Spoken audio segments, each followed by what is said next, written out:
नमस्कार, बहुत बहुत स्वागत है हमारे सभी दर्शकों का हमारे इस विशेष कार्यक्रम डॉक्टर स्पीक में, जहां आपके कोविड से जुड़े सवाल होते हैं और हमारे एक्सपर्ट डॉक्टर्स आपके सभी सवालों का जवाब देते हैं। आज का हमारा विषय है टीकाकरण, यानी कोविड को लेकर जो वैक्सीनेशन शुरू हो चुकी है उसको लेकर तमाम सवाल आपके जहन में हैं, वो आप हमें फेसबुक के जरिए भी पूछ सकते हैं। फेसबुक पर हमारा डीडी न्यूज लाइव का फेसबुक पेज है, उस पर जाइए, उस पर अपना सवाल रखिए। साथ ही आप फोन लाइन के माध्यम से भी अपने सवाल पूछ सकते हैं, जिनके नंबर्स आपकी स्क्रीन पे लगातार हम आपको पूरे कार्यक्रम में दिखाते रहेंगे। और इससे पहले कि हम अपने विशेष मेहमानों को जोड़ें, सबसे पहले आइए टीकाकरण से जुड़े कुछ सामान्य सवालों को हम आपके सामने रखते हैं। कुछ सामान्य सवाल जिनके कुछ जवाब जो डॉक्टर्स विशेषज्ञ पहले ही देते रहे हैं, उनको आपके सामने रखते हैं। पहला सवाल, क्योंकि कुछ अहम तथ्य हैं ये जो आपके सामने हम रख रहे हैं, ऐसे में जो सवाल है, पहला सवाल कि कोरोना के लिए कौन सी वैक्सीन उपलब्ध है। तो आपको बता दें कि देश में कोरोना की 3 वैक्सीन हैं जिन्हें आपातकालीन प्रयोग की मंजूरी मिली है। फिलहाल कोविशील्ड और कोवैक्सीन उपलब्ध हैं देश में। स्पुतनिक वी भी जल्दी मई के महीने से इसकी सप्लाई भी शुरू हो जाएगी, तब ये भी उपलब्ध हो जाएगी। कब कब डोज लगनी है, तो आपको बता दें कोविशील्ड की पहली डोज जो है वो कोविशील्ड की पहली डोज के 6-8 हफ्ते के बाद दूसरी डोज लगेगी, और कोवैक्सीन की बात करें तो कोवैक्सीन की जो दूसरी डोज है वो 28 दिन के बाद लगती है। ये दोनों ही डोज की वैक्सीन की ही आपको दोनों डोज एक ही वैक्सीन की लेनी होगी, ये महत्वपूर्ण बात है। क्या कोविड पॉजिटिव को भी वैक्सीन लेनी है, ये अगला सवाल है।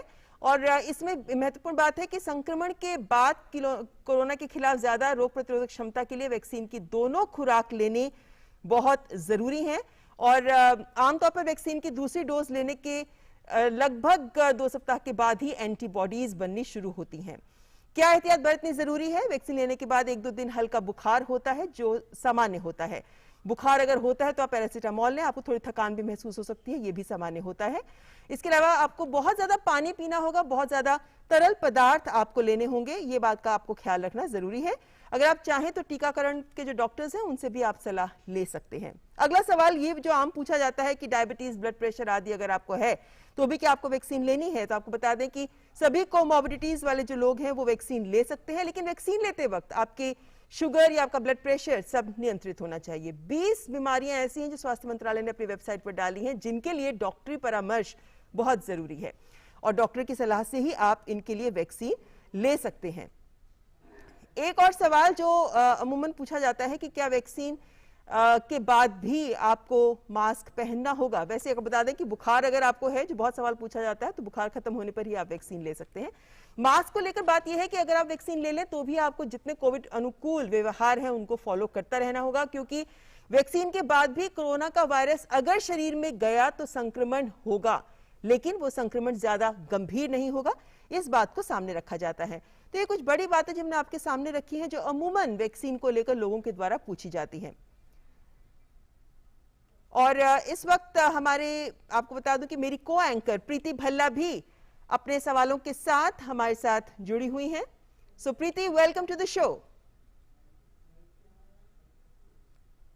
Special edition of Dr. Speak, a show we get to you every day to make sure that your myths, your doubts about the virus, about the pandemic are solved. Now, the basic concern about COVID-19 and how to deal with it is a very important aspect of facing the crisis. And we are joined in by a panel of doctors. We're joined in by Dr. Ashish Bhalla. He is Professor Internal Medicine in charge, COVID Hospital, PGIMER Hospital, Chandigarh. Dr. Tanu Anand, Scientist, Division of Epidemiology and Communicable Diseases, ICMR. We are also joined in by Dr. Rupali Malik, Associate Professor, Department of Medicine, Safdarjung Hospital. We welcome all of you to the show this afternoon. To begin with, Dr. Tanu Anand, this is the second wave of the virus which has struck this year. To the day when, last year when we talk of the virus, we began at a very nascent stage wherein there was a shortage, there was a dearth of medical supplies, to this day when we are running the biggest vaccination campaign all across the world, so much so that 15 crore vaccine, when we talk of the vaccination, 15 crore is the number which we have achieved so far. To begin with, there is a lot of, confusion. There is a lot of skepticism about the virus, about the pandemic. Let's begin the show on a good, positive note. what do you think of from where did we begin to what have we achieved so far, and where are we standing when we talk of the fight against the pandemic, given the vaccination drive? Yeah, I would like to begin with the positive note, considering the fact that we have managed the first wave or first surge of pandemic in a very judicious way. And that was the time when we know that our health system needed preparedness, and we did not know absolutely about the management, as well as vaccine was nowhere to be seen at that time. Still, we were able to control the pandemic in its first wave in a very good way, and that has been complemented world over. However, as we know that this is an RNA virus, and it has to undergo mutations, and therefore it was expected that we would have a second wave, as was seen in other countries also. But we should not be panicking at this time in the sense that we are at this stage that we have a considerable knowledge about the disease. We have management protocols in place, and the most important thing is the vaccination. Our vaccination drive is the world's biggest drive, and as we know, we are the most populated country also. Considering that, this is the biggest vaccination drive that we are going through. And also, I would like to say that a good point is that both the vaccines that have been given emergency use authorizations have been quite effective against the mutants of concern that are actually in the minds of people. So I would say that we should take this opportunity to vaccinate ourselves at the earliest to overcome this surge of cases of this pandemic. Right. Doctor Tanu Anand, बहुत सारे लोग जो vaccination, क्योंकि अब तो 18 साल से ऊपर के सभी लोग वैक्सीनेशन ले सकते हैं, ऐसे में डॉक्टर तनु आनंद हमारे साथ अन्य डॉक्टर्स भी जुड़ गए हैं। चलिए अन्य डॉक्टर्स के पास चलते हैं। हमारे साथ डॉक्टर रूपाली मलिक भी जुड़ गई हैं, डॉक्टर आशीष भल्ला भी जुड़ गए हैं। डॉक्टर रूपाली मलिक, एक सवाल जो कल भी कार्यक्रम में बहुत बार पूछा गया, आज एक बार फिर ये सवाल सामने आया है कि जिनको पेनिसिलिन की एलर्जी है, क्या वो भी वैक्सीन ले सकते हैं? मैं दो सवाल जोड़ना चाहूंगी कि न्यूरो पेशेंट्स और पेनिसिलिन एलर्जी, इन दोनों के लिए पूछा गया है कि क्या ये वैक्सीन ले सकते हैं? हाँ जी, देखिए, अगर आप पेनिसिलिन से एलर्जिक हैं तो आपको अवॉइड करना चाहिए कोई भी इंजेक्शन लेना जिसमें कि पेनिसिलिन रिलेटेड प्रोडक्ट हो। बट जो वैक्सीन है उसका पेनिसिलिन से कोई कनेक्शन नहीं। यूजली अगर आपको एग से एलर्जी होती है तब आपको ज्यादा चांसेस होते हैं कि आपको वैक्सीन से भी शायद एलर्जी हो या एनाफाइलैक्सिस हो। बट फिर भी ये बहुत जरूरी है कि आप अपने डॉक्टर को ये इन्फॉर्म करें कि आपको पेनिसिलिन से एलर्जी है। ये इन्फॉर्मेशन बहुत इंपॉर्टेंट है डॉक्टर के लिए, ताकि आपको वो उस हिसाब से ऑब्जर्व करें और आपको कोई भी सिम्टम लगता है तो उस हिसाब से मैनेज करें। बट पेनिसिलिन एलर्जी यूजुअली आपको वैक्सीन के लिए कॉन्ट्राइंडिकेशन आपके लिए नहीं है। और जो न्यूरो पेशेंट की बात करते हैं तो देखिए, फिलहाल कोई भी ऐसी बीमारी नहीं है जो एक कॉन्ट्राइंडिकेशन हो वैक्सीन लेने के लिए। तो रादर जिसको भी कोमॉर्बिडिटी है उसको तो ये वैक्सीन जरूर लेनी चाहिए। तो जी, तो यानी ज्यादातर कोमॉर्बिडिटीज वाले पेशेंट्स के लिए कहा ही जा रहा है कि उन्हें वैक्सीन लेनी है। दीक्षा सैनी पूछना चाहते हैं कि आरटीपीसीआर नेगेटिव है लेकिन अपर चेस्ट कंजेशन इनको महसूस हो रहा है। डॉक्टर आशीष भल्ला, क्या कहेंगे, क्या इनको सीटी स्कैन करवाना होगा? नहीं, ये मैं बहुत बार पहले भी इस सवाल का जवाब दे चुका हूं कि अगर आपको सिर्फ चेस्ट में कंजेशन है आपका, जो कि हो सकता है, या गले में कंजेशन है, सिर्फ बुखार है, जब तक आपको कोई सांस लेने में दिक्कत नहीं है, और अगर सांस लेने में भी दिक्कत है तो उसके लिए आप अपने डॉक्टर के पास जाइए, वो उसका इलाज करेंगे। सीटी स्कैन किसी भी चीज का इलाज नहीं है, या सीटी स्कैन से आपका डायग्नोसिस नहीं होता है। दुनिया की किसी भी गाइडलाइन में सीटी स्कैन इंक्लूडेड नहीं है। अब अगर आपको सांस लेने में तकलीफ हो रही है, आपकी उम्र ज्यादा है, तो उसके 25 और कारण हो सकते हैं। आप प्लीज अपने डॉक्टर से बात करिए। सिर्फ एक आपका आरटीपीसीआर नेगेटिव होना ये कहे कि जी आपको अभी भी कोविड है, हो सकता है। कुछ लोगों में शुरुआत में नेगेटिव रिपोर्ट आ रही हैं, पर अगर आपको सांस लेने में कोई दिक्कत नहीं है, आपकी सैचुरेशन ठीक है, तो CT scan is not the answer. CT scan कराने से आपके इलाज में कोई फर्क नहीं पड़ जाएगा।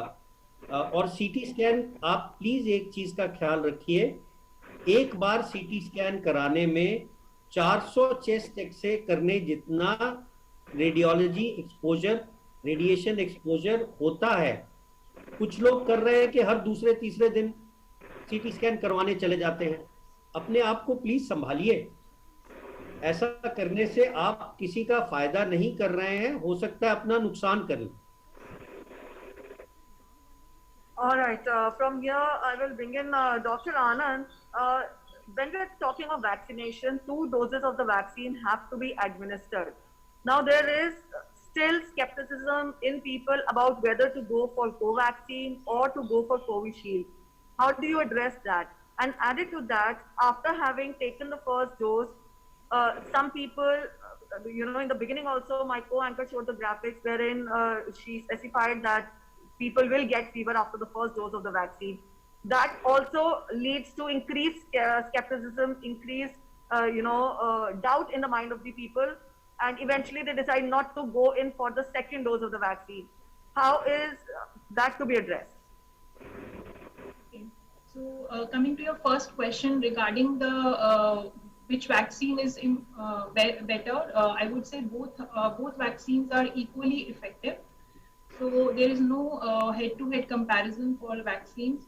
They are based on different technologies, but efficacy-wise, they are almost equivalent. So we cannot differentiate as to which has to be chosen. And as such, we are not giving the choice also.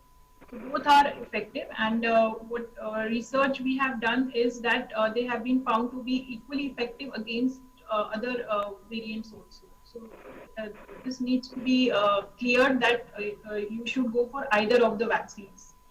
Regarding your second part of the question about fever and other minor adverse effects, fever that usually happens does not happen to all the vaccinees. So that is also to be taken into account. Secondly, if any way if fever happens, it lasts only for a day or two, and that should subside by taking paracetamol on SOS basis. So that should not be a concern. However, if the fever is persisting for a longer period of time and there are some other symptoms which you are feeling, then you can contact your physician or the place from where you have been vaccinated. But that constitutes a very fraction of population who have been vaccinated.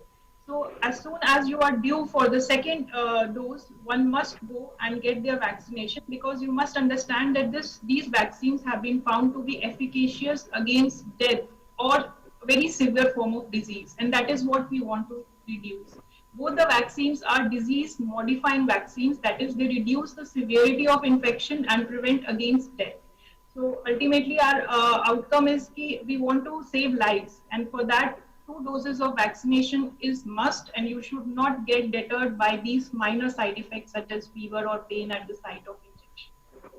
Right. Doctor Rupali Malik, pregnant women को लेकर कुछ सवाल आ रहे हैं। एक सवाल जो पूछा जा रहा है कि क्या लैक्टेटिंग मदर्स जो बच्चों को दूध पिला रही हैं, क्या लैक्टेटिंग मदर्स वैक्सीन ले सकती हैं? और बच्चों से जुड़ा भी एक सवाल है जो इसके बाद लेती हूँ। जी बिल्कुल, देखिए लैक्टेशन अभी कोई ऐसी कॉन्ट्राइंडिकेशन नहीं है। जो यूएस में अगर देखा जाए तो वहाँ तो प्रेग्नेंट फीमेल्स को ऑलरेडी वैक्सीनेशन दे रहे हैं, बट हमारी कंट्री की जो गाइडलाइंस है उसमें अभी भी प्रेग्नेंट फीमेल्स को इंक्लूड नहीं किया गया है। तो अभी मैं कहूंगी फिलहाल के लिए हमारी कंट्री में आप प्रेगनेंसी एंड लैक्टेशन में ये अभी वैक्सीन नहीं दी जा रही है, बट इवेंचुअली आई थिंक उनको भी दी जाएंगी, और यूएस में ऑलरेडी दी जा रही है। प्रेग्नेंट फीमेल्स को भी ऑलरेडी कोविड वैक्सीन दी जा रही है। तो आपका मतलब है कि लैक्टेटिंग वुमेन को भी अभी गाइडलाइंस का इंतजार करना होगा? हाँ जी बिल्कुल, अगर इनिशियल 6 मंथ उसके बाद तो आप बिल्कुल ले सकते हैं। अगर जो आप एक्सक्लूसिव ब्रेस्ट फीडिंग पे जिस समय है उस समय के लिए कोई स्पेसिफिक गाइडलाइंस अलग से कुछ मेंशन नहीं है, बट अब इवेंचुअली आई थिंक जब बाकी लेस देन 45 इयर्स के लिए जैसे वैक्सीनेशन शुरू होगा तो eventually I think it will come कि लैक्टेटिंग फीमेल्स के लिए भी वैक्सीनेशन उपयोगी है और उनको भी लगवाना चाहिए, और it is safe and effective. जी डॉक्टर रूपाली मलिक, एक और सवाल, क्योंकि पूछ रहे हैं कि 3 महीने का छोटा बेबी है और ये बच्चों को लेकर कई सवाल पेरेंट्स पूछते रहते हैं कि इतने छोटे बेबी में सिम्टम्स को इवैल्यूएट कैसे करें और प्रिकॉशंस लेने हो तो वो कैसे लेने चाहिए? जी बिल्कुल, देखिए प्रिकॉशंस की अगर बात की जाए तो प्रिकॉशंस आर ऑलवेज सेम। किसी के लिए वो बच्चा हो, बड़ा हो, ओल्ड हो, सबके लिए सिमिलर प्रिकॉशंस है। मास्क पहनना, हाथ धोते रहना।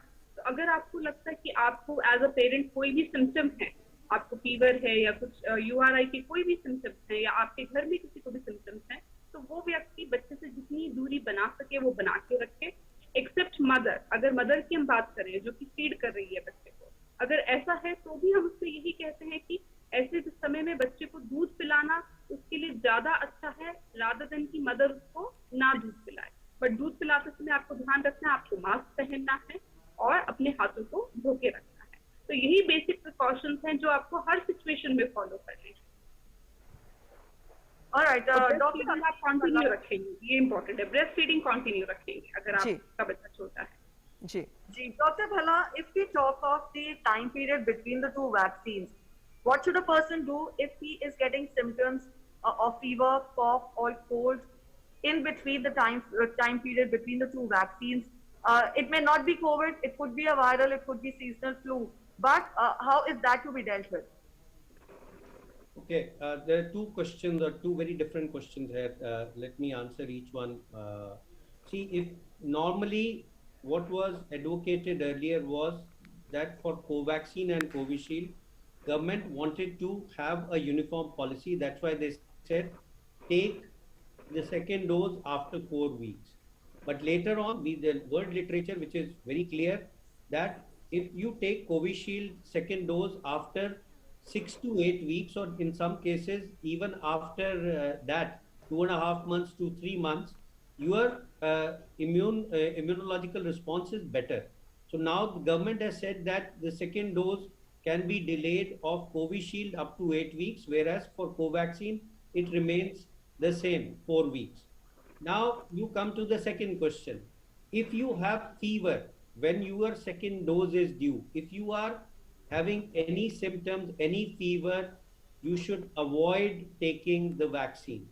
Now, if you have been diagnosed positive, or if you develop the classic COVID symptoms, fever, cough, headache, loss of taste, loss of smell, diarrhea, vomiting, you very rightly pointed out that this could be any other viral infection, but right now we will take it as COVID.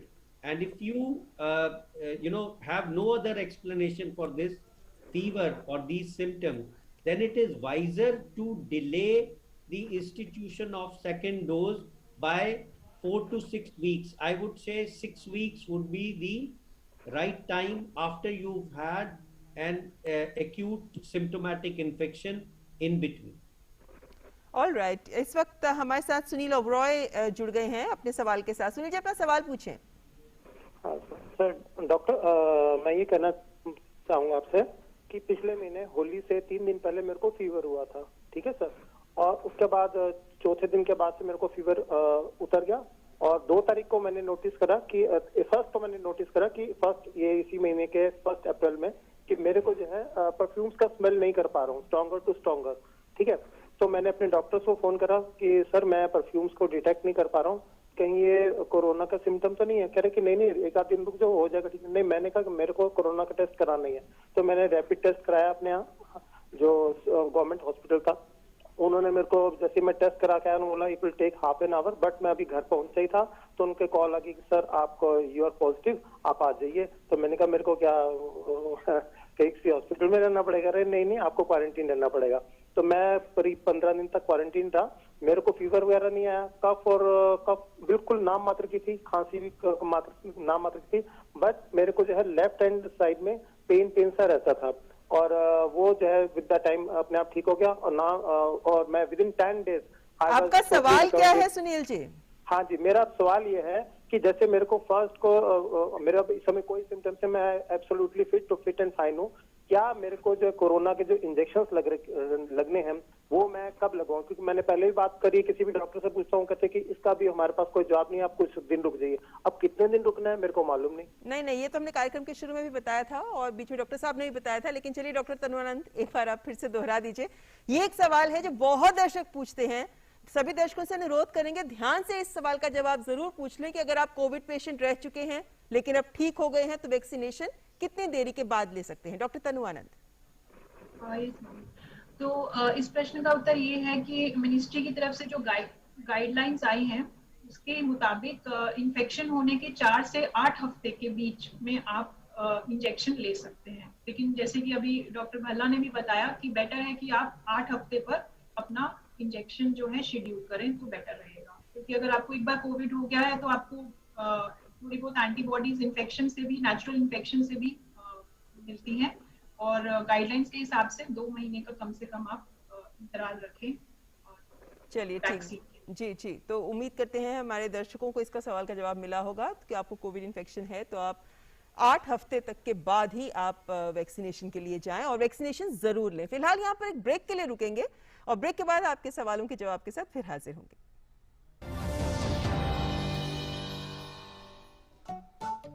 ये गर्मा गर्मी धक्का धक्की प्यास एक है सबकी, हटा और एक सांस में खटक जा।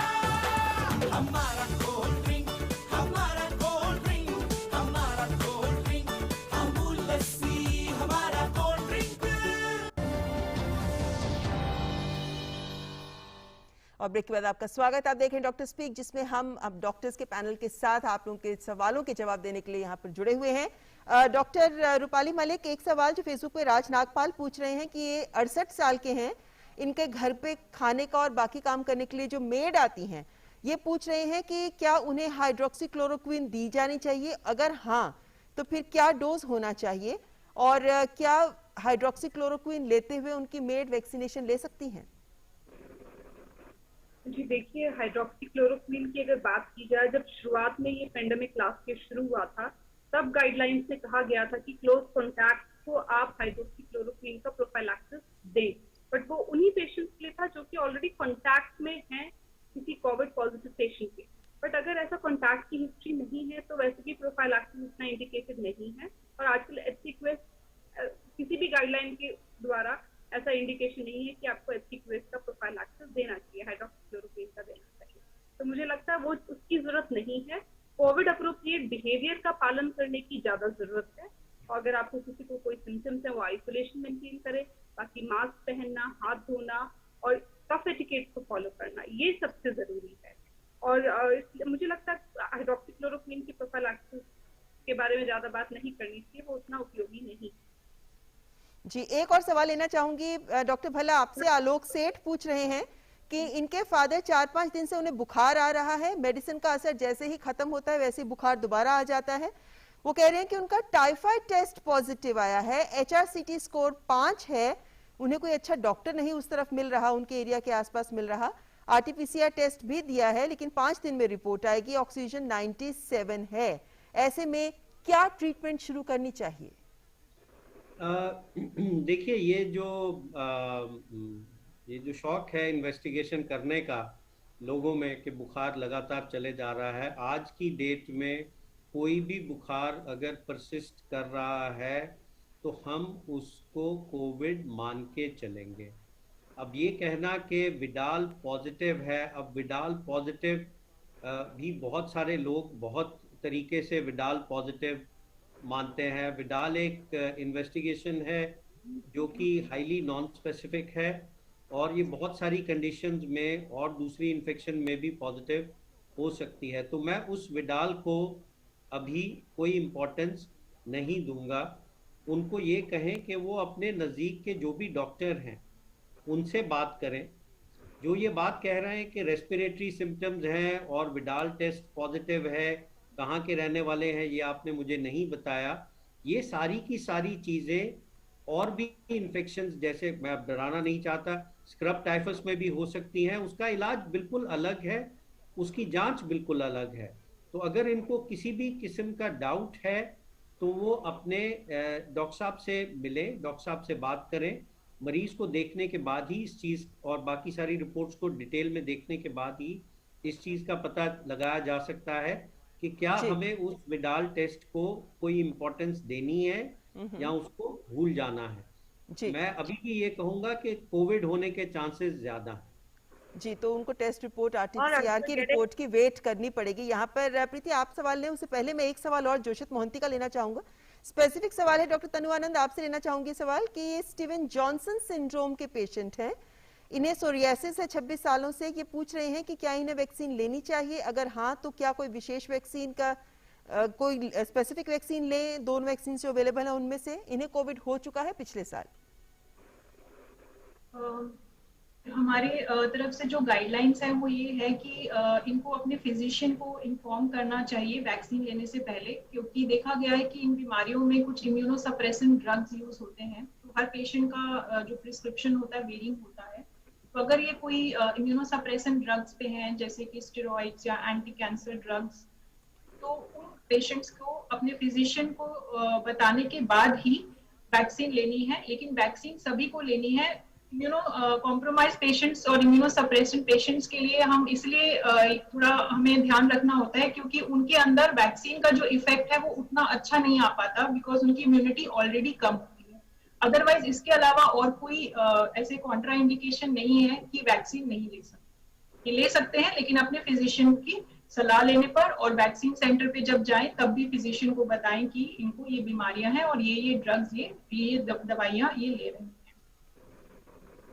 Yes, Preeti, you can take your All right, question. Dr. Bhalla, we're getting questions on our Facebook page. Also, the viewers can put their questions on DD News Live on our Facebook page. Soumya Dogra wants to know that can neuro patients also be administered the vaccine, and any special care that has to be taken after the dose? I think I've already answered that. So any patient with any kind of comorbidity can be considered for vaccination. जी, इस समय उत्तम कुमार हमारे listener जुड़े हैं हमारे साथ। उत्तम जी, अपना सवाल पूछ सकते हैं आप।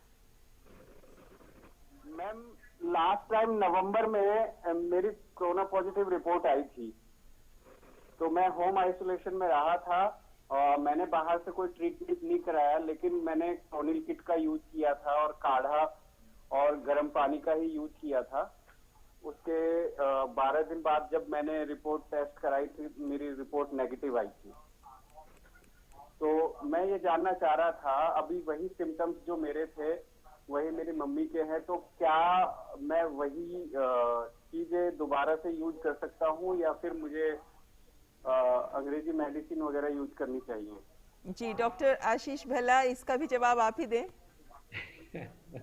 देखिए, मैं I am not an expert on kadha and I am not an expert on homeopathic medication और आयुर्वेदिक मेडिकेशन।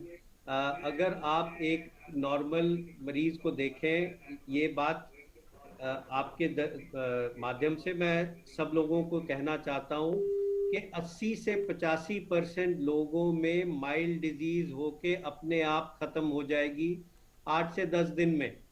तो वो टेस्ट पॉजिटिव हो, उसके बाद नेगेटिव होगा, काढ़े से हुआ कि किसी दवाई से हुआ कि आयुर्वेदिक मेडिसिन से हुआ कि वो नॉर्मल उसका बीमारी का वो चलन ऐसा था, बहुत मुश्किल है कहना।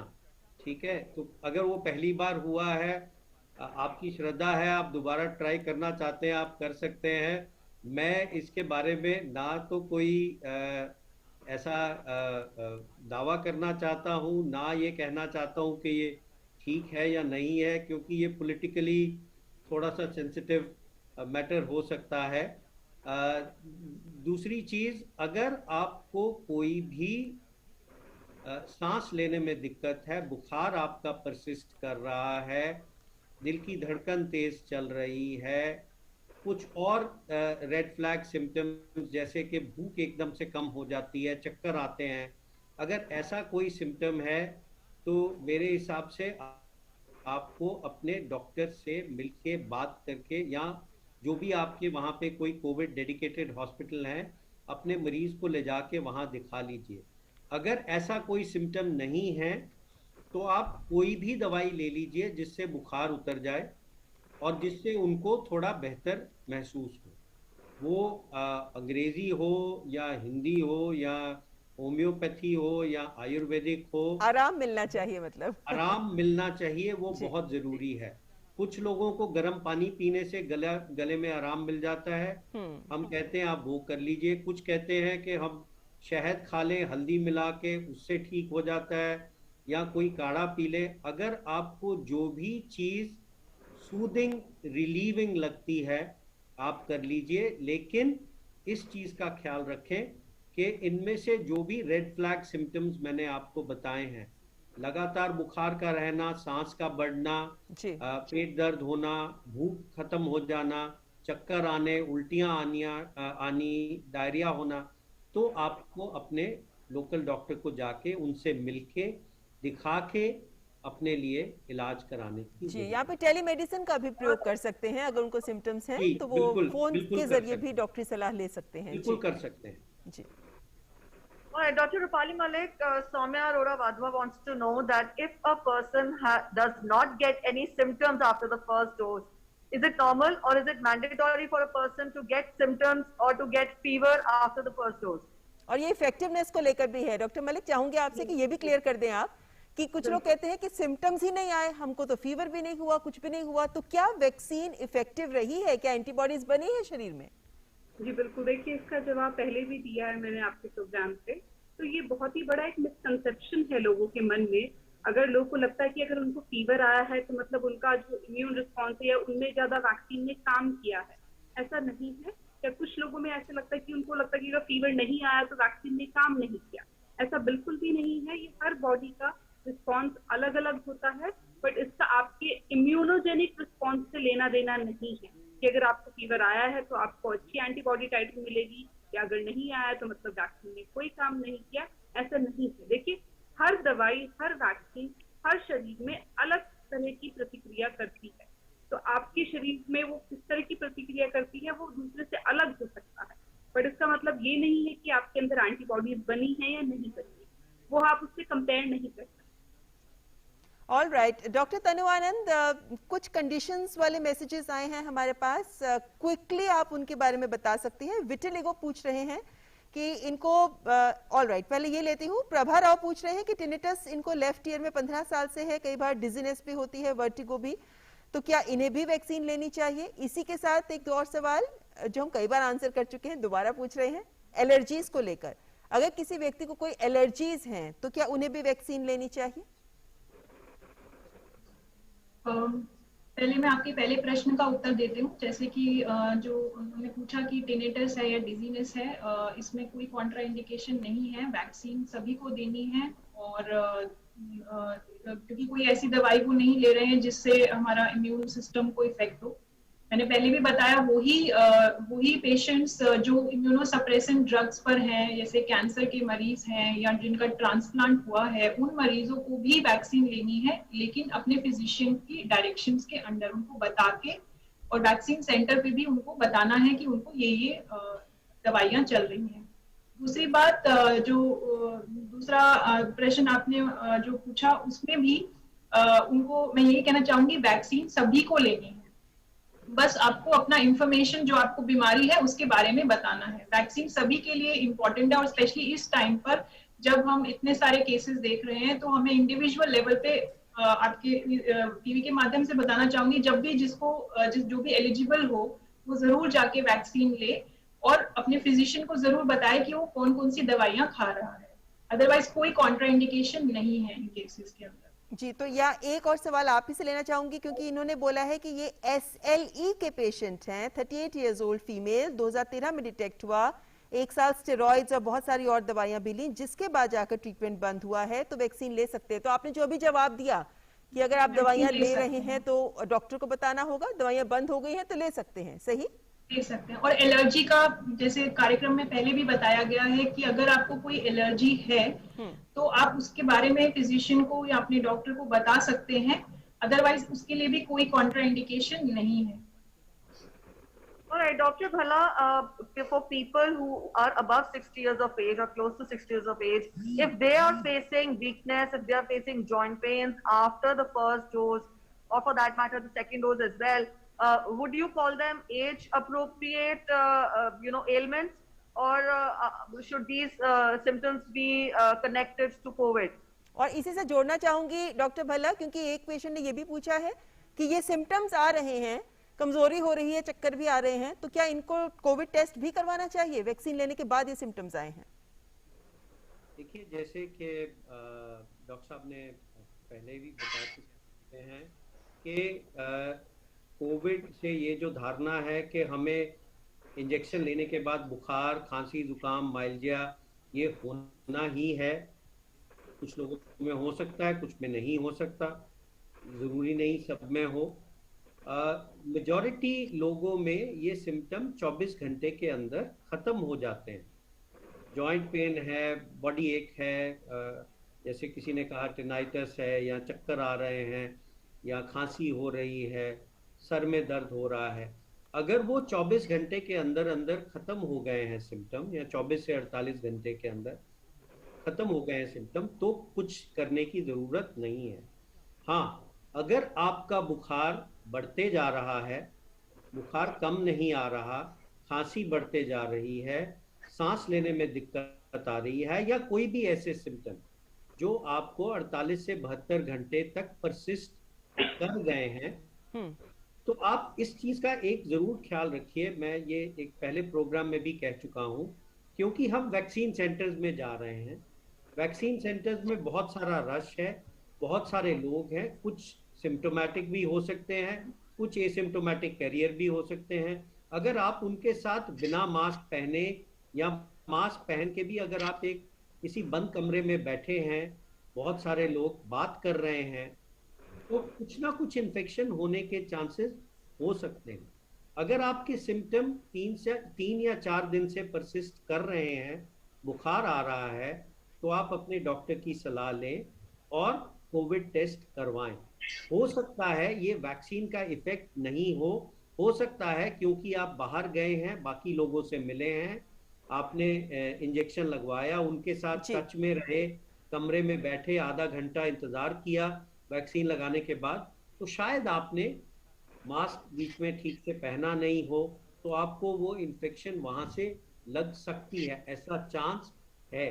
तो आपको अपना टेस्ट कराना चाहिए। और बहुत सारे लोगों में हमने ये देखा है कि इस तरह के लोगों में कोरोना का टेस्ट पॉजिटिव आ रहा है, माइल्ड इलनेस हो रही है, और उनको अगर हम सिम्टोमेटिक ट्रीटमेंट दें तो वो अपने आप से ठीक हो। जी डॉक्टर रूपाली मलिक, एक केस ऐसा भी है, मीता ये पूछ रही हैं कि उनकी मदर कोविड पॉजिटिव हैं, लेकिन उन्हें 11 दिन से फीवर आ रहा है। फिजिशियन ने उनको फेबीफ्लू प्रिस्क्राइब की और 7 दिन के बाद फेबीफ्लू लेनी बंद कर दी गई, लेकिन फीवर अभी भी है जो 99.4 हो जाता है दिन में, सुबह के टाइम पे कम हो जाता है। अब उन्हें क्या करना चाहिए? तो देखिए, ये भी आजकल बहुत ही कॉमनली पूछा जा रहा सवाल है कि अगर फीवर हमें 10 दिन से ऊपर है, क्या तब भी वो कोविड है, या क्या ये उसी के लक्षण हैं? तो बिल्कुल है। देखिए, आजकल जो भी नॉर्मल वायरल फीवर जो पहले हम बोलते थे कि 4-5 दिन में ठीक हो जाता है, वो भी हफ्ता 10 दिन लेता है। और जो कोरोना अभी हम देख रहे हैं सेकेंड वेव में, उसमें ज्यादातर मरीजों को सेकेंड वीक तक सिम्टम्स परसिस्ट कर रहे हैं। तो 10 से 15 दिन तक यूजुअली सिम्टम्स अब इस सेकेंड वेव में ज्यादातर अधिकतर पेशेंट्स को परसिस्ट कर रहे हैं। और जैसा कि इन्होंने कहा, फेबीफ्लू ये ऑलरेडी ले चुके हैं, तो वैसे फेबीफ्लू आप 10 दिन तक भी ले सकते थे। अगर आपने अभी बंद नहीं की है तो आपको 10 डेज तक भी कंटिन्यू कर सकते हैं। और बाकी स्टीरॉइड वगैरह बाकी चीजों के लिए आपको जो भी नजदीकी आपके डॉक्टर है उनकी सलाह लेनी चाहिए, क्योंकि इस माध्यम से इससे ज्यादा बता पाना मुश्किल होगा। उनको वैसे तो बहुत लो ग्रेड फीवर है, तो मुझे लगता है वो अपने आप ही 1-2 दिन में सेटल हो जाएगा और ज्यादा कुछ करने की जरूरत नहीं पड़ेगी। क्लोसिन लेते रहें, उसी से सेटल हो जाएगा। जी, और जो बाकी कोविड प्रोटोकॉल है ट्रीटमेंट का, उसको जरूर फॉलो करते रहें, ये बहुत जरूरी है। और जो गार्गल्स और स्टीम लेना इत्यादि ऐसे जो चीजें हैं उनको भी करते रहें, ये सब हेल्प जरूर करता है। यहाँ पर एक छोटा सा ब्रेक लेना है हमें, लेकिन ब्रेक के बाद पैनल के साथ एक बार फिर हाजिर होंगे। आप देखते रहें डॉक्टर स्पीक।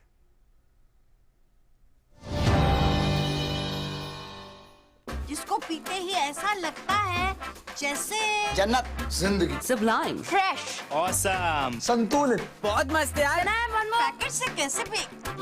अमूल मस्ती बटरमिल्क, देसी रिफ्रेशर। और ब्रेक के बाद एक बार फिर सबका स्वागत है प्रोग्राम डॉक्टर स्पीक में। आपके साथ मैं हूं ममता चोपड़ा और मेरे साथ मेरी को एंकर प्रीति भल्ला भी जुड़ी हुई हैं। Yes, when we talk of the today, the topic for Dr. Speak is vaccination drive, and with the panelists, we're discussing the vaccination drive. Dr. Tanu Anand, when we talk of there's a defined time gap between the two doses of both the vaccines. What should be done if a person misses the stipulated, the date which has been mentioned for the second dose? Can the person get himself vaccinated if he misses the time, the time limit of the second dose? Yeah, the person should try to get himself or herself vaccinated as soon as possible. So there is a provision of a person getting getting the second dose of vaccination if the day has passed. So for vaccine, we say 4 to 6 weeks. So try that the person should be able to get vaccinated by 6 weeks, and for Covishield, we have 6 to 8 weeks. So preferably by 8 weeks, one should get. Even if it is beyond that, then also one must try to get that as soon as possible. All right doctor भला, बहुत सारे list of conditions के messages आ रहे हैं, पहले भी मैंने ये बोला लेकिन दोबारा, तो थोड़ा क्विकली इनको कवर करते हैं। जैसे ये कह रहे हैं कि मदर को थायराइड है तो वैक्सीन ले ले? जरूर ले ले जी। जी, ये पूछ रहे हैं कि मदर को एलर्जी है, प्री स्टेज अस्थमा भी है, समझ नहीं रहे कि वैक्सीन लगवाएं या नहीं, कोई साइड इफेक्ट्स तो नहीं होंगे? बहुत बार ये सेम बात हम कहते हैं, आप प्लीज अपने डॉक्टर को बताएं, थोड़ा ऑब्जर्व करने की ज़रूरत ज़्यादा पड़ेगी, घर पे जाके देखने की ज़्यादा ज़रूरत पड़ेगी। अगर किसी डिफाइंड चीज़ से एलर्जी नहीं है, जैसे डॉक्टर साहब ने बताया कि एग से एलर्जी नहीं है, तो कोई ऐसी डेफिनेटिव कॉन्ट्राइंडिकेशन नहीं है, लेकिन आपको थोड़ा विजिलेंट रहने की ज़रूरत है। जी, Preeti, you want to ask some questions? Alright, doctor, am I audible? Yes, we can hear you. Yes, Dr. Rupali Malik, when we talk of, people who had the second dose of the vaccine, now, in the beginning of the show also, we vehemently had told our, viewers also that even after the second dose of the vaccine, COVID-appropriate behavior has to be followed. Now, I would want you to also restate on this fact, to what extent should the precautions be continued to be taken, and having taken both the doses of the vaccines, to what extent would it boost your immunity or keep you safe against the virus? Yeah. Usually it is expected that after 3 weeks or at least 2 to 3 weeks after the second dose, the adequate immunogenic response will be there. So at least for that time, at least for 3 weeks after the second dose, you have to take all the COVID appropriate behaviors very strictly. You have to follow them. But I would like to say that even beyond that, because we all know the virus is having mutations every now and then. So suppose the vaccine does not cover that particular mutation, then what? So it is better that you continue taking precautions even after that 3 weeks of duration that we say that we expect the immunity or immune response to come. So even beyond that, if you continue with the COVID appropriate behavior, it will be good for you. Can I add something to this? Yes, sure, Dr. Bhala. See, many of you must have seen the reports from US that they've now said that you can go out and without the mask, and we need to remember that the vaccine which is being used in US, Pfizer and Moderna, have proven efficacy of 95% plus. And the vaccine which we are using in India, the maximum efficacy which has been reported with Covaxin is around 80%. So Dr. Rupali, she has absolutely said appropriately that not the time to be complacent. Even after you have taken a second dose of the vaccine, you can still get the infection. These are immunomodulatory vaccines. They will decrease the severity of the disease, not the infection. Infection you can get, you can pass it on. So अगर आप खुद infect हो सकते हैं और pass on कर सकते हैं, so बेहतर यही है कि आप अपना कोविड एप्रोप्रिएट बिहेवियर फॉलो करते रहें। क्योंकि आपको अगर डिजीज नहीं भी होगी, आप वो इन्फेक्शन किसी दूसरे को पास ऑन कर सकते हैं। हो सकता है उसमें इम्यूनिटी ना हो सकता है उसने वैक्सीन ना लिया हो, या हो सकता है उसमें कोई ऐसी कंडीशंस हैं जिसमें कि उसको वैक्सीनेशन के बाद भी अप्रोप्रिएट एंटीबॉडी रिस्पॉन्स ना आया हो। सो ये कह देना कि हम 4 हफ्ते 6 हफ्ते बाद कोविड अप्रोप्रिएट बिहेवियर छोड़ देंगे, ये मैं इसको नहीं मानता। और मेरे हिसाब से अगर आपको एडिक्वेट एंटीबॉडीज हैं, इसका मतलब आप प्रोटेक्टेड हैं, बट आप अभी भी इन्फेक्ट हो सकते हैं और आप वो इन्फेक्शन पास ऑन कर सकते हैं। तो प्लीज दूसरों को इन्फेक्शन पास ऑन करने से बचने के लिए कोविड अप्रोप्रिएट बिहेवियर फॉलो करें। जी डॉक्टर तनु आनंद, अगर एंटी डिप्रेसेंट ड्रग्स ले रहे हैं तो मेडिकेशन के साथ ही ले सकते हैं ना वैक्सीन? यस एब्सोल्युटली, जैसे मैंने पहले भी बताया कि ऐसे कोई स्पेसिफिक कॉन्ट्राइंडिकेशन नहीं है। अगर कोई भी बीमारी से आप सफर कर रहे हैं तो अपनी मेडिकेशंस के बारे में बताएं, और थोड़ा उसके लिए ऑब्जर्वेशन थोड़ा करना पड़ेगा, बट अदरवाइज आप ले सकते हैं। जी एक पूछ रहे हैं सवाल फेसबुक पर कि अगर उन्होंने फर्स्ट डोज लिया उसके बाद कोविड पॉजिटिव हो गए हैं तो क्या पहला डोज जो लिया था वो इफेक्टिव रहेगा या फिर उनको दोबारा से वैक्सीन लेनी चाहिए? डॉक्टर रूपाली मलिक। देखिए, नहीं, ऐसा नहीं है कि उनको फर्स्ट डोज दोबारा से रिपीट करनी पड़ेगी, बट सेकंड डोज लेने से पहले, जैसे पहले भी डिस्कस किया गया है, कि 4 to 8 वीक्स का गैप रखना होगा। तो अगर आप जो सेकंड डोज लेंगे तो उससे थोड़ा इन्फेक्शन के बाद गैप रख के आप सेकंड डोज लेंगे, बट फर्स्ट डोज रिपीट करने ऐसा रिक्वायरमेंट नहीं है। जी Preeti, you want to ask some question? Yes, I will direct my question to to Dr. Tanu Anand. Tanu Anand is not with us. Preeti, can we take the question with Dr. Bhalla? Yes, all right. Dr. Bhalla, I would put this question to you. We're talking of skepticism. We're talking of doubts of the people. When we talk of the severity of the, the second wave of the virus that has hit the country, how is it different from the previous wave? When we talk of the severity, when we talk urging people to get themselves vaccinated, urging them to follow COVID appropriate behavior is also as important as making them aware of what circumstances are we living in today as compared to last year. I would want you to address this question, Dr. Bhalla. मैं इस question का जवाब हिंदी में देना चाहूंगा, अगर आपको कुछ इतराज नहीं हो। देखिए, ऐसा है कि जो वायरस हमने पिछले साल देखा था इसी टाइम पीरियड के दौरान, और जो वायरस हम अब देख रहे हैं, इसकी डिजीज प्रेजेंटेशन में थोड़ा सा फर्क है। पहले पिछली बार के वायरस में आपको खांसी जुकाम बुखार हो रहा था और वो ठीक होते जा रहा था, डायरिया बहुत कम लोगों को था, loss of taste loss of smell 30-40% लोगों में था, बहुत ज्यादा लोगों में नहीं था। जो ये वायरस हम अब देख रहे हैं, जो वेरिएंट नॉर्थ इंडिया में हम देख रहे हैं, वो यूके वेरिएंट है, उसकी इन्फेक्टिविटी ज्यादा है। अब इन्फेक्टिविटी ज्यादा होने का मतलब ये है, पहले हम देख रहे थे एक फैमिली में से एक कोई पॉजिटिव हुआ, उसको हमने आइसोलेट कर दिया तो बाकी सारी फैमिली बच गई। इस वेव में, इस सर्ज में हम ये देख रहे हैं कि अगर कोई एक आदमी पॉजिटिव होता है तो उसके 3-4 दिन के बाद हम ये देखते हैं कि पूरी फैमिली ही पॉजिटिव हो गई है। तो इसके दो मतलब हो सकते हैं कि अगर वो एसिम्प्टोमेटिक भी था तो शायद उसने उस टाइम पे सब लोगों को इन्फेक्ट कर दिया, और क्लोज कांटेक्ट में जो लोग हैं वो सारे के सारे ही पॉजिटिव हो रहे हैं। फैमिली मेंबर्स हों, आपके कलीग्स हों, आपके साथ काम करने वाले लोग हों, आपके घर पे काम करने वाले लोग हों, तो वो सब लोग पॉजिटिव हो रहे हैं। तो ये एक चीज जो पिछली वेव से अलग है।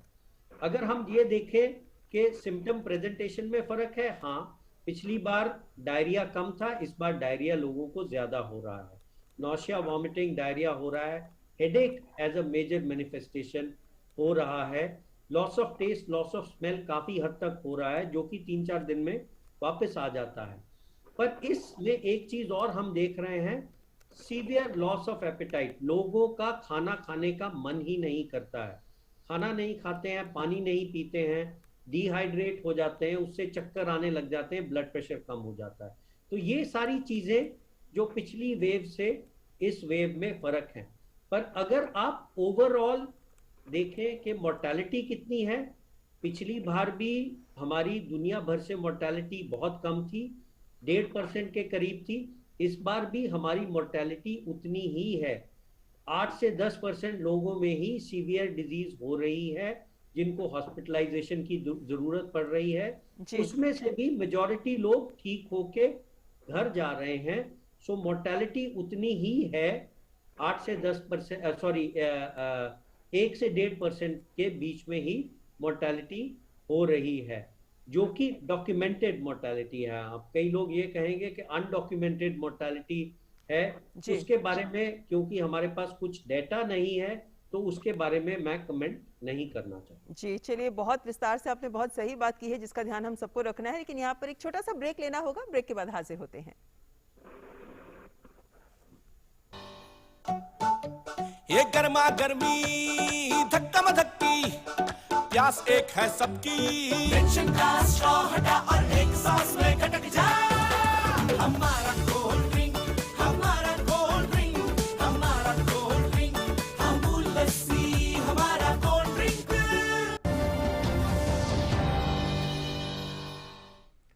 और ब्रेक के बाद आपका स्वागत। आप देख रहे हैं डॉक्टर स्पीक। वक्त थोड़ा कम है हमारे पास, लेकिन चूंकि कुछ सवाल ऐसे हैं जो हमारे पास दोबारा आ रहे हैं और ये प्रेग्नेंट और लैक्टेटिंग वुमेन को लेकर है, इस वजह से मैं कार्यक्रम खत्म इसी सवाल के साथ ही करना चाहूंगी। डॉक्टर आनंद, अगर आप एक बार बहुत ब्रीफली हमें ये बता सके, प्रेग्नेंट वुमेन और लैक्टेटिंग वुमेन वैक्सीनेशन को लेकर इनके लिए क्या सलाह है? वैक्सीनेशन की सलाह यही है कि अभी हमारी गाइडलाइंस यही कहती हैं कि प्रेग्नेंट और लैक्टेटिंग मदर्स को वैक्सीन के लिए नहीं कहा गया है, क्योंकि जो हमारे ट्रायल्स हुए हैं इन वैक्सीन को रिलेटेड, वैक्सीन को लेकर, उसमें ही प्रेग्नेंट और लैक्टेटिंग मदर्स नहीं, इसीलिए हमारे पास अभी एविडेंस नहीं है कि weather these vaccines are effective for pregnant and lactating mothers, how safe they are in these conditions. इसीलिए अभी फिलहाल यही कहना चाहूंगी कि वो कोविड एप्रोप्रिएट बिहेवियर को फॉलो करें और जैसे कि SMS, that is sanitisation, masking and social distancing को ही फॉलो करें। और जैसे ही हमारे पास एविडेंस होगा प्रेगनेंसी और लैक्टेशन को लेके, तभी हम उनको सलाह देंगे कि वो वैक्सीन के लिए जाए। जी बिल्कुल, तो ये महत्वपूर्ण जानकारी, बहुत सारे सवाल बहुत बार पूछे जा रहे हैं हमसे, जिनके हम जवाब बहुत पेशेंटली हमारे पैनल आप लोगों को सबको देता है, लेकिन यहाँ वक्त बस इतना ही है। बहुत बहुत शुक्रिया डॉक्टर भल्ला, डॉक्टर तन्वानंद और डॉक्टर रूपाली मलिक हमारे साथ इस कार्यक्रम में जुड़ने के लिए, और प्रीति आपका भी शुक्रिया हमारे साथ इस कार्यक्रम में साथ रहने के लिए। बहुत बहुत धन्यवाद। और इसी के साथ डॉक्टर स्पीक कार्यक्रम में अभी फिलहाल इतना ही, लेकिन आपको बता दें कि डीडी न्यूज लगातार हर रोज 12 से 1, 3 से 4 और 7 से 8 आपके लिए लेकर आता है ये विशेष कार्यक्रम डॉक्टर स्पीक, ताकि आपके जितने सवाल हैं उनका सही जवाब आपको मिल सके। किसी अफवाह, किसी भ्रम, किसी भ्रांति पर आप विश्वास कतई ना करें। तो आपके जो भी डाउट्स हो आप इसी कार्यक्रम में हमसे पूछ सकते हैं। फिलहाल आज के इस कार्यक्रम में बस इतना ही। नमस्कार।